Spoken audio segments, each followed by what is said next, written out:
Hello developers. या व्हिडिओमध्ये आपण बघूयात मेंबरशिप ऑपरेटर्स. मेंबरशिप ऑपरेटर्समध्ये मेनली दोन ऑपरेटर्स येतात. फर्स्ट वन येतोय इन आणि सेकंड वन येतो नॉट इन.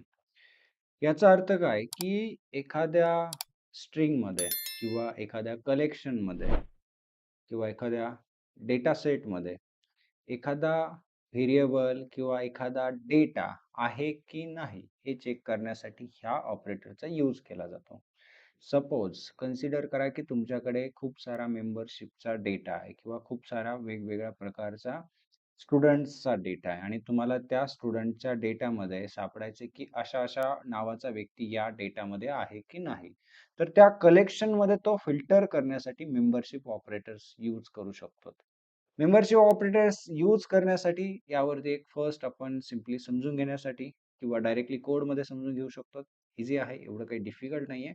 नवीन फाईल बनवूयात. न्यू फाईलला सेव्ह करूयात. ऑपरेटर 6.py आणि यामध्ये फर्स्ट एक आपण कलेक्शन म्हणूयात. कलेक्शन म्हणजे काय की एक सेट आहे किंवा एक डेटा सेट आहे. आपण असं म्हणू शकतो की यामध्ये खूप सारा डेटा आपण स्टोअर केला. तर मी यामध्ये 10, 20, 30, 40 असा डेटा स्टोअर केला. 10, 20, 30 आणि 40. ओके. सो माझ्याकडे आता एक व्हेरिएबल आहे. व्हेरिएबलचं नाव आहे नम्स आणि त्या नम्स व्हेरिएबलमध्ये माझ्याकडे डेटा आहे. डेटामध्ये 10, 20, 30, 40 हे सेट केलेलं आहे, कलेक्शन केलेलं आहे. ओके. म्हणजे एका व्हेरिएबलमध्ये आपण मल्टिपल डेटा स्टोअर केलेला आहे.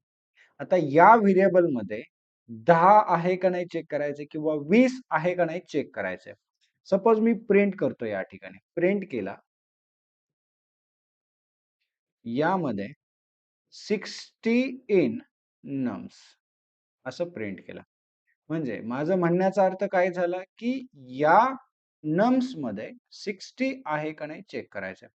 आउटपुट चेक करूयात. जो रिझल्ट भेटेल आपल्याला आउटपुट तर एकतर योग्य भेटायला पाहिजे म्हणजे ट्रू भेटायला पाहिजे नाहीतर फॉल्स भेटायला पाहिजे. आपण काय चेक करतोय आता की 60 त्यामध्ये आहे असं आपण विचारतोय त्याला. तर मग 60 नाहीये तर त्याने काय म्हणायला पाहिजे फॉल्स म्हणायला पाहिजे. 60 या नम्स मध्ये नाहीये म्हणून फॉल्स आलाय. जर मी त्याला म्हटलं की त्यामध्ये 20 आहे का 20 आहे का तोच प्रोग्राम मी पुन्हा रन केला तर फर्स्ट 60 नाहीये म्हणून फॉल्स आले 20 आहे म्हणून ट्रू आले. या प्रकारे हा कलेक्शन मध्ये डेटा आहे का नाही ते चेक करण्यासाठी यूज केला जातो. इन हा स्टेटमेंट दोन स्टेटमेंट आपण त्यामध्ये बघतोय. दोन ऑपरेटर्स आहेत. एक आहे इन आणि एक आहे नॉट इन. नॉट इन कशासाठी असेल ऑपोजिट काम करण्यासाठी. जसं इक्वल टू असतो समांतर चेक करण्यासाठी. नॉट इक्वल टू असतो समांतर नसलेले चेक करण्यासाठी. मग आपण अनदर यालाच रिव्हर्सली राईट केला. जर मी असं म्हटलं की 60 नॉट इन नम्स तर माझा अर्थ काय झाला की हा बरोबर आहे 60 त्यामध्ये अवेलेबल नाहीये. आलाय ट्रू. कारण की 60 नॉट इन नम्स म्हणजे 60 या नम्स मध्ये नाहीये. म्हणजे हे स्टेटमेंट बरोबर आहे. त्याचं आउटपुट ट्रू आलंय. जर मी यालाच रिव्हर्सली म्हटलं असते की 40 नॉट इन नम्स 40 नम्स मध्ये नाहीये तर याला काय म्हणणार तो फॉल्स म्हणणार. या प्रकारे आपले असतात जे ऑपरेटर्स आहेत मेंबरशिप ऑपरेटर्स. एकदम सिंपली दोन ऑपरेटर्स आहेत इन आणि नॉट इन. हे एकदम सिंपली रिलेव्हंटली काम करतात. हेच तुम्ही स्ट्रिंग वरती पण ट्राय करू शकता. चला आपण स्ट्रिंग वरती ट्राय करूयात. वन एक्झाम्पल घेऊयात. ओके. मी एक स्ट्रिंग घेतली आहे.